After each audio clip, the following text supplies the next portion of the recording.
Hello and welcome to a very special episode of Just Another Space Podcast. It's my privilege actually to interview my co-host and him to, I think, interview me in this episode about kind of where we've come with this podcast, where we're going and what we've seen in the community, kind of our mid-season check-in of podcast host chat. Clayton, I don't know. What are your thoughts so far? How are we off to? I mean, Tom, what really happened is just no one else wanted to be on our show. No, they want to be on the show.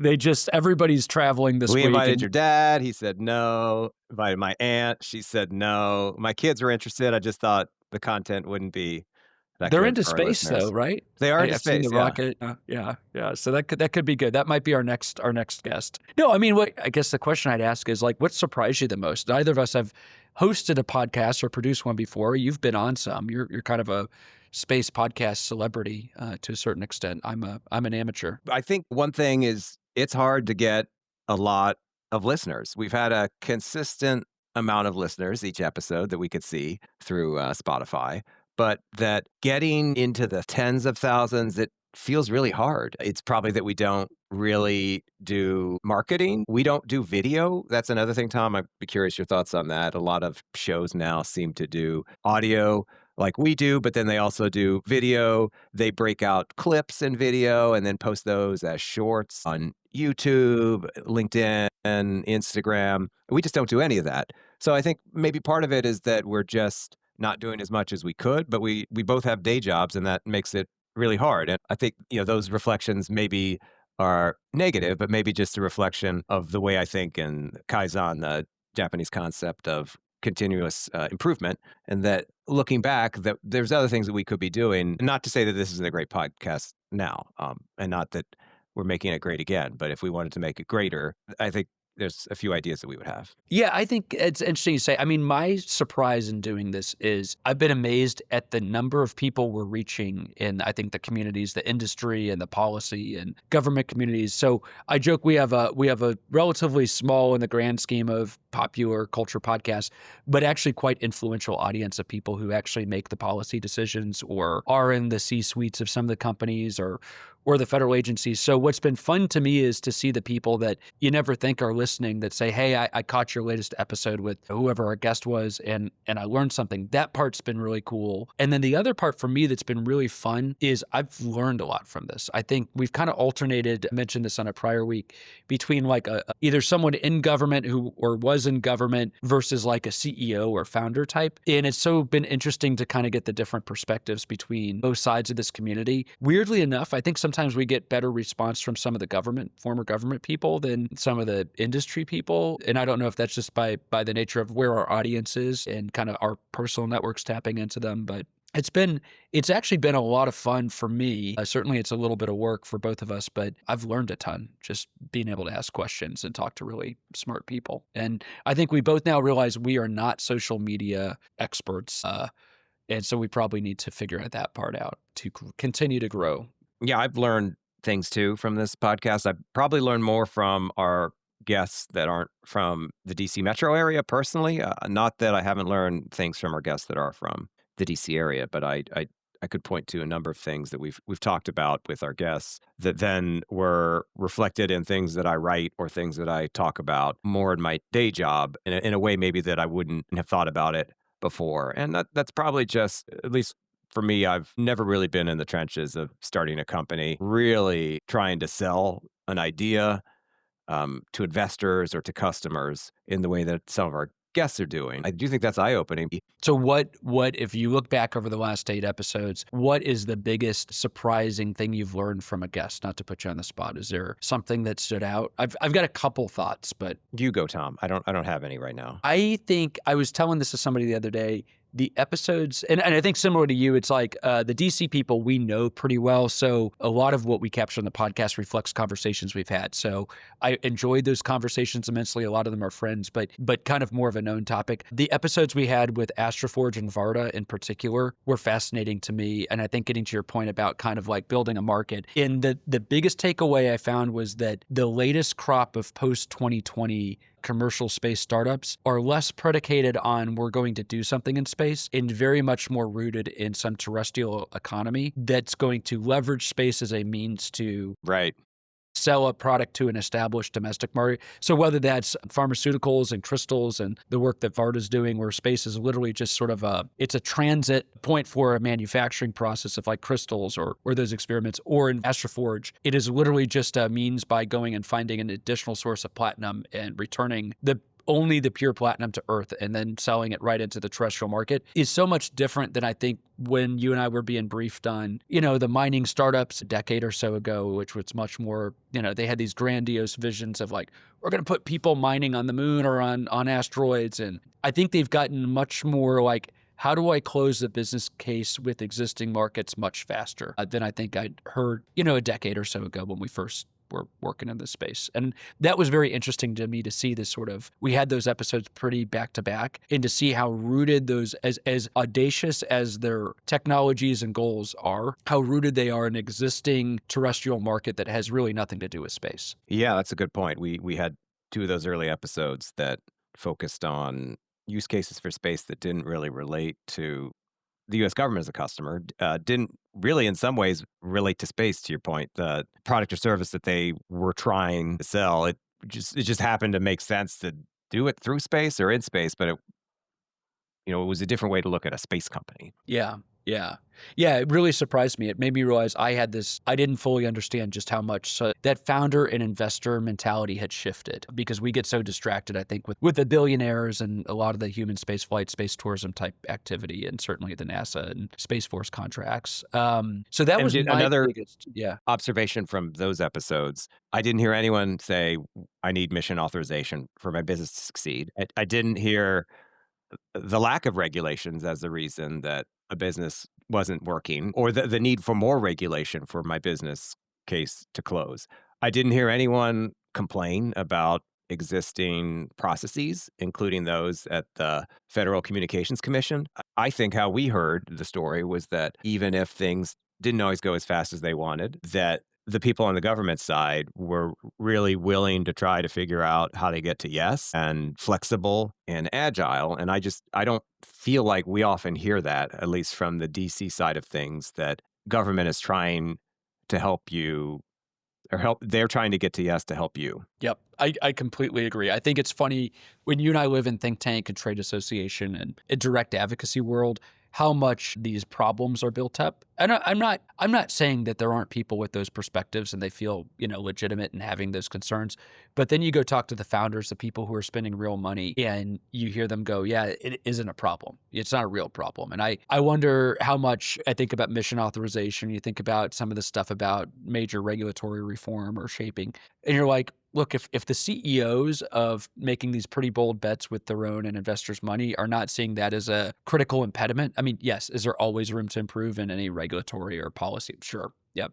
Right. But they're literally not saying that. And I think for so long we heard from a lot of the particularly commercial space crowd, I remember there was a CEO of a now defunct space company who said, I never knew that going to the moon would require blazing a trail through Washington federal agencies. And you're like, did it? I mean, I don't think so. It's a great soundbite. It doesn't feel that way based on, Yeah. granted, we have a very small window from the guests that we've had, but still, it's a window. And to your point, we haven't heard anyone make that a CEO come in, a founder come in.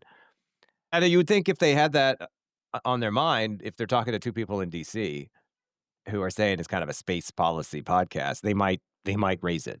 It might be an opportune time to raise that issue if it was important to me. Absolutely. We definitely talked a lot about dealing with the government, but that was more back to that, the space companies that do have the government as a really important customer. So it felt like when we talked about the government, it was more from that angle, not the regulatory angle. Yeah, I mean, and I will say one of my favorite, and it continues to delight me from that episode, how excited we got about the 6 Mile railgun launch, track. Yeah, that was a good episode. And It was a fun I mean, episode, yeah. to me, I guess out of that, to your question, one thing that I think about a lot now is we talk a lot about acquisition reform in the government and commercial.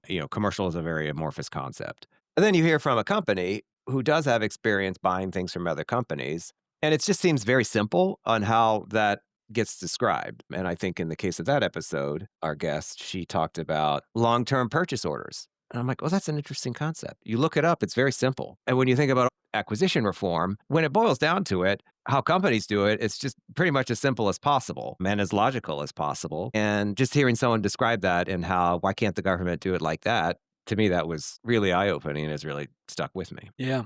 Yeah. No, it's been a fun project. I'm excited about where we're going. We have some good guests I know that we're talking to for, I'd say, sort of the next phase of the podcast. I think we also learned, like you sort of alluded to, scheduling can be a major challenge between your job, my Yeah, job, life scheduling, events. yep.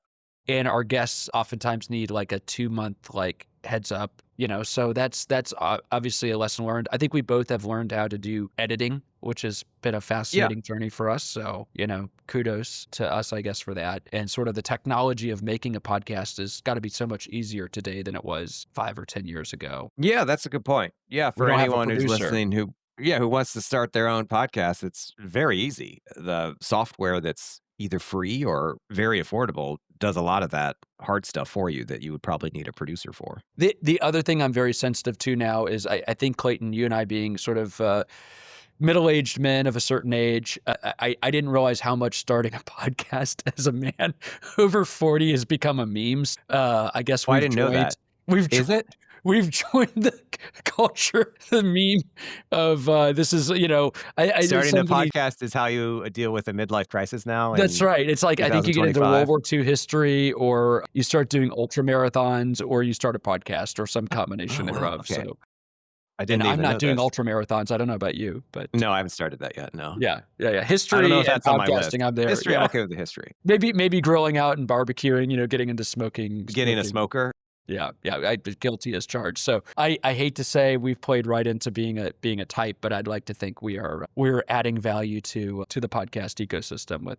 And that was the other thing that surprised me, Clayton, is like before you and I started this and we were talking about the idea, I know we both did research, right? We went out and we looked at the space podcasts that were out there. There's some good ones, Right. and there's some that I think are adjacent to what we do, but nobody had quite come at it directly on like the politics and policy of the space, enterprise as it pertains to government and industry. And that was surprising to me that there's a billion business podcasts out there, but there wasn't something focused on this sector, which is, there were a lot of interesting ones that touch on these things, but nobody kind of had this lane covered. So that's my excuse for, it's not just about us. It's we're adding to the, hopefully the learning and the ecosystem out there in a gap. Yeah, no, you're right. I like our little, back to the what do you do, I guess, when you hit 40 and interested in World War II history. We talk about history on this show a little. And, we're actually coming up on a very significant anniversary in a few weeks. The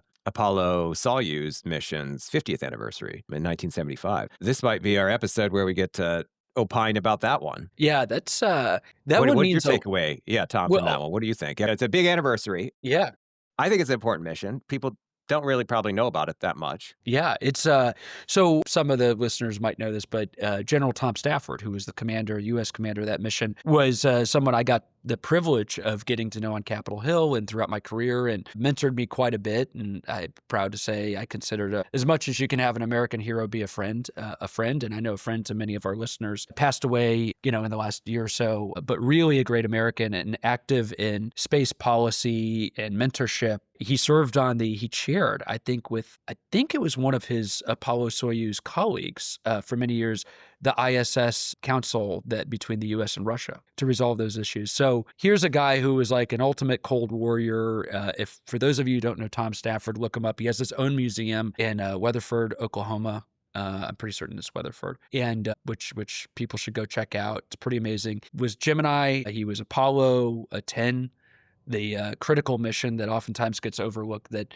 kind of proved out the limb just above the lunar surface. And then he actually never went back to the moon, but he was then made commander of Apollo-Soyuz. And as we were on Capitol Hill at the time talking about, kind of as China emerged as a space power and what were the parallels to the U.S.-Soviet competition and partnership later, and then the U.S.-Russia, he really shaped a lot of our thinking on what that mission meant and what it didn't mean. Mm. And I'll share one thing that might surprise people is he told me, one, he became very, very good friends with the Russian cosmonauts that he served with on that mission. And I think that community, I think he, if I remember correctly, eventually adopted 2 children from Russia. From Russia, yeah, 2 boys. Yeah. Yeah, So Alexei, what is it? Leonov was the commander. That's right, and I think became one of his best friends, if not his Yeah, best I think friend. he was either his one of his kids, one of those adoptees, godparent, or vice versa, something like that. I do know he went to Moscow when Leonov died fairly recently too and spoke at his funeral. He did at age, like, Right, his 90, yeah, I mean, really remarkable. right. He when I say he was active until the very I mean, active, very active. Would get on a plane and go to Moscow, would go to DC, would go, to Johnson Space Center, again, just a tremendous resource. But one of the big lessons he taught me, and this is really fascinating, is people forget that, in our sort of post Apollo 11 and subsequent mission glory of beating the Soviets to the moon and the Soviets largely abandoning their exploration program from a human standpoint, when they came time to look at the Apollo-Soyuz program, and I think it was Nixon, if I remember correctly, who had proposed and encouraged that mission, he was like, what people forget is the Soviets and everything other than going to the moon were so much more advanced than the US when it came to station keeping, when it came to low Earth orbit, kind of spaceflight dynamics. Obviously, we all know that, first person in space was a Russian cosmonaut, that they first woman in space. They did a First lot. So he satellite. said, yeah, first satellite. They really had mastered sort of LEO station keeping. And so there was this question of like, are we going to be giving the Soviets a win by doing Apollo-Soyuz? And he Right, said what NASA and the administration knew at the time was we had so much more to learn from the Soviets in doing that project and subsequently when it came to like Mir and things like that, than we had to offer them from what we gained from Apollo. And so in reality, he said, look, international partnerships like that, even with sometimes your competitors, make sense so long as you are learning and getting more out of it than they are. He said, where it doesn't make sense, and this is sort of where he applied to China at the time, was it doesn't make sense to teach your potential competitor more about how to do it from what you know that they don't yet know. But if you're going to get equal or greater knowledge and experience gain and technology understanding from them, he's like, by all means, assuming there's no security risk, do it. And I thought that was a really fascinating lesson from him about how he viewed the importance of Apollo-Soyuz. He said it was an important sort of set the tone for collaboration in space, but the United States was the net beneficiary of a lot of learning from those missions that's led into Skylab and certainly eventually the ISS. And you could argue Apollo-Soyuz became the both technological and policy framework for what became the ISS right. today. And practical benefit to both countries. The Apollo capsule had no way to dock with Soyuz. Our stations had no way to dock with each other. You could think of a scenario where there's an emergency. There's actually a movie about this called Marooned in 1969, where U.S. astronauts that are stranded get help from a Soviet cosmonaut. And I that thought was, that was Sandra Bullock in Gravity in the Chinese station. did she get any help or did kind of No, everyone she just get helped herself to the I think Chinese everyone else station. got screwed and she was the only one left. I think she made it out, right? I don't remember. She made it out. Yeah. I'm getting it confused. Spoiler alert for the listeners 10 years later. Okay, so what was I saying? Oh, yeah. So just from a safety standpoint, you could see why having a way to dock your spacecraft was kind of something to think about. And that was one of the goals of Apollo-Soyuz to have the common docking mechanism. So yeah, I think from a very practical standpoint, you could fast forward 50 years and say, what if there was an emergency on the ISS? What if there was an emergency on Tiangong 3, the Chinese space station? What if the only way to help was a Dragon capsule or vice versa. So I think actually that's not a bad idea to think about a lesson from Apollo-Soyuz looking to the future that maybe we should think about that, that ability to provide emergency help to each other, especially as we start to look to the moon Yeah. and human presence on the moon, which you'd maybe even be more stranded than Sandra Bullock because you're a lot further away. And without a way to help out, somebody could just be out of luck one day. Yeah, that's going to be a tough one to come back from. You got a three-day coast. No, it's interesting. I got to give NASA credit to your point, though. About a decade ago, I think Bill Gerstenmaier was there at the time. NASA did put out international docking standards and a number of other like ECLIS and kind of like station keeping. And it was a very limited set of technologies, but it actually led to the NASA docking. It was like the NDS, the NASA docking system. They created a new international docking system that's it's now out in the world for people to choose or not choose to comply with. But I think it was the first real kind of global, "Hey, all you got all these new nations that wanna do human space flight. Hey, wouldn't it be great if we all kinda used the same power outlets?" So I think there is sort of a acknowledgement that there's value to that, but, it'll be interesting to see. And you look at Gateway now out at the moon, assuming that survives with the money that was put in the reconciliation bill, again, very much built on this idea of, we're gonna create a multi-user bin systems architecture style, international contributor platform. It'd probably take a little more, maybe extending the olive branch on the US side than just Yeah. tossing a standard out there on the internet. Yeah, that makes sense. But You no, know, that is a first step. That's a good first step. and I think many years from now, we're gonna look back at Apollo-Soyuz with a lot more significance that maybe it's been perceived with today. And, General Stafford, in his career, he told me one time he flew, like, something like 180 aircraft during that he's through, the course of his life, was involved in the creation of stealth technology. I think was it the F-117 was the first stealth, aircraft, if I remember correct. I mean, I just think so, really yeah. a remarkable career. So I appreciate the chance to celebrate him a little No, that's bit cool. on this It's one neat that today. you knew him. Hey, on the national security side, one of the big things since we started the podcast was the Golden Dome, which we have not spent a lot of time on this podcast. I know you've written on it, and it's sort of been involved in some of the policy debates, but probably the biggest, I don't know, you can check me, like, national security space development over the last 6 months or so. Right. Yeah, and we're sitting here chatting reconciliation. The bill looks like it's getting signed into law. There's money in there for Golden Dome. I think we still don't know exactly what Golden Dome is. No, I was, I think I I was have just an saying, idea in my Clayton, head. what's a Golden Dome? Can you Yeah, break it down for us? I think I know what I would want it to be. I think there's a lot of people in the community that think they know what they want it to be. I think that General Gutlein, he will be leading Golden Dome, that from Space Force, that suggests there'll be a big space component. But I don't think it's hard to really assess Golden Dome from a cost benefit analysis standpoint, which a lot of people have already tried to do when we don't really know what we're building yet, and then we haven't really heard from industry, someone who would actually build this system, what it's going to cost. So to me, that's kind of what I'm waiting on. What are we trying to build precisely? And then give industry a chance to really say, okay, well, that's going to cost this. It's going to take this much time. This is how complicated it's going to be. And then I think it'll be a lot of fun to really dig into the weeds and pontificate more. But So can I maybe ask you we're a little early for that. a couple stupid questions maybe. So obviously Golden Dome, very different concept than Iron Dome, which was sort of a lower altitude. Obviously in Israel, they've got the different layers between Iron Dome, Arrow, and David Sling. Kind of with different missile threats that are coming in. I'm assuming Golden Dome, because of the nature of the United States, it's really all about ICBM threats and not about, right? Is that really sort of where we're at? But we have this ground-based mid-course defense that the Bush administration got going. We have some 40-something silos out there with I think the ability to intercept multiple warheads. Golden Dome is something different, but what exactly is it? A different problem we're trying to solve, or are we assuming an environment where, like, hey, it's full on, someone's launching 1,000 nuclear missiles, ICBMs at us at once, and so therefore we need space-based interceptors to do things that the ground-based interceptors can't? I don't know. Is that the right question to ask even? Some of those questions go into, well, what are we trying to do with Golden Dome? And then what is the scale of the threat we're trying to mitigate? We're talking about intercontinental ballistic missiles. Are we talking about a salvo of four from one location? Or are we talking about a salvo of 400?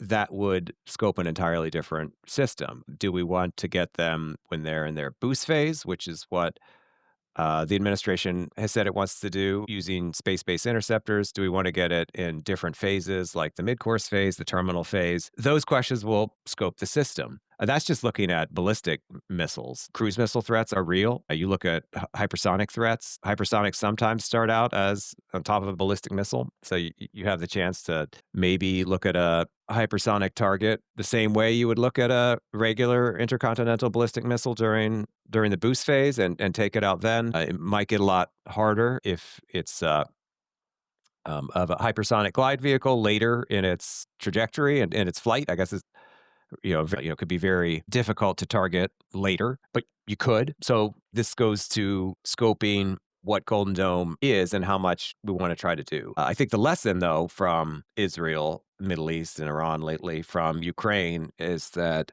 airborne threats don't today, they don't look like your grandfather's missile threats, airborne threats from the Cold War. I think Operation Spiderweb, the Ukrainian drone operation against Russia's strategic bombers, is a good example of a kind of attack that makes you really think about what air defenses look like. How does something like that influence Golden Dome is a question that I don't know if we know the answer yet. But I think broadly, you just kind of open the aperture and you think about all the possible different aerial threats. And really, you have to look at it from a layered approach. And that's expensive. And we really don't have that for the homeland. We probably want something. And maybe it's the question of degrees. And these are really, I think, the fundamental issues that we're looking to see how Golden Dome, how it would address them. Yeah, yeah.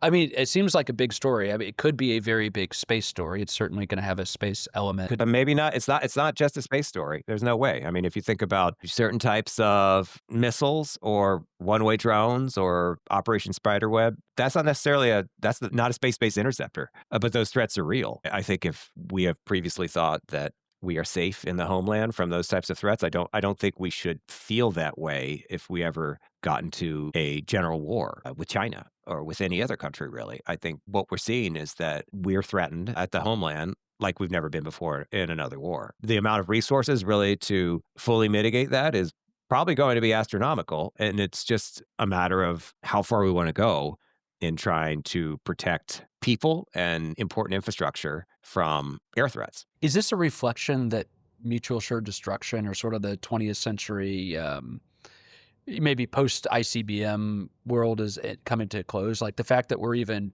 pondering, hey, there could be some non-nuclear conventional ballistic missile or hypersonic missile threats that have to be dealt with, but that sort of deterrence is not going to be enough anymore. Is that the thinking, or? Maybe it's just that nations that have nuclear weapons, they don't really want to use them. So then you're looking at a limited war with no nuclear use, and you're trying to figure out a way to win. And how that looks for two great powers, what a war like that would look like, I don't really know if we know.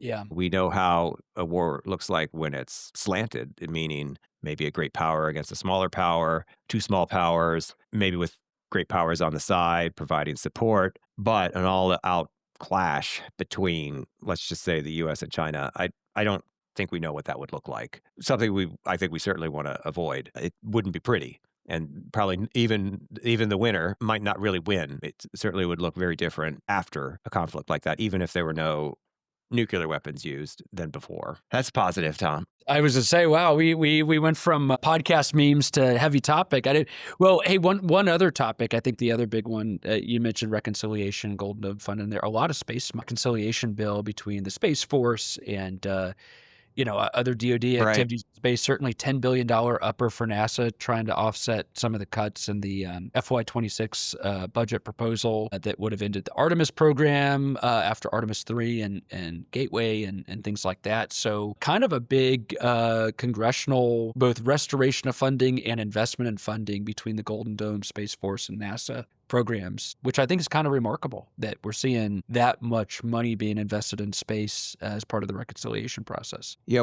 So maybe just unpack it for folks. What's in there and why? What do you think were the motivators to have that in the Senate bill? What was the landscape? Yeah, I think it's a combination of reactive and proactive investment, right? Like some of it, like the NASA money in particular, is hey, the Congress is saying we don't concur with terminating the Artemis program after Artemis 3. While we can be supportive of other things the administration wants to do and budget priorities, we want to ensure there's an Artemis 4 or 5 and likely beyond because Congress is signaling support for those missions. I think on the other side, on the DoD side, what you're seeing is, hey, this is a vehicle where we can get some additional funding for Space Force, for Golden Dome, for other space-based activities for the national defense. And then interestingly enough, on the FAA side, there's a $12.5 billion investment in air traffic modernization. And a lot of that's going to be pulling in more and more space-based data as they think about modern kind of open systems architecture versions of an air traffic system, particularly with sort of the evolving,